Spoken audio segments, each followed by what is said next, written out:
মাধ্যমে একজন উত্তম স্ত্রী হওয়া সম্ভব।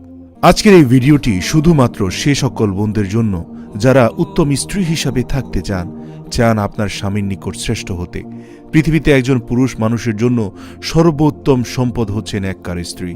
আব্দুল্লাহ ইবনে ওমর রাদিয়াল্লাহু তাআলা আনহু থেকে বর্ণিত, রাসূলুল্লাহ সাল্লাল্লাহু আলাইহি ওয়াসাল্লাম বলেছেন, পুরো দুনিয়ার সবচেয়ে উপভোগ্য সম্পদ হলো নেককার স্ত্রী। আল্লাহ পাক মানুষ সৃষ্টি জোড়ায় জোড়ায় বিভক্ত করে দিয়েছেন। নারী পুরুষের এই জোড়া আল্লাহর পক্ষ থেকে নির্ধারিত।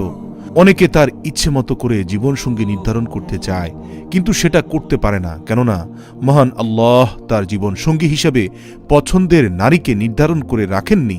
অনেকে তার ইচ্ছে মতো করে জীবনসঙ্গী নির্ধারণ করতে চায়, কিন্তু সেটা অনেক ক্ষেত্রেই করতে পারে না। মহান আল্লাহই ভালো জানেন। আল্লাহ তার জীবনসঙ্গী হিসেবে পছন্দের নারীকে নির্ধারণ করে রাখেননি। ইসলাম স্বামী ও স্ত্রী উভয়কে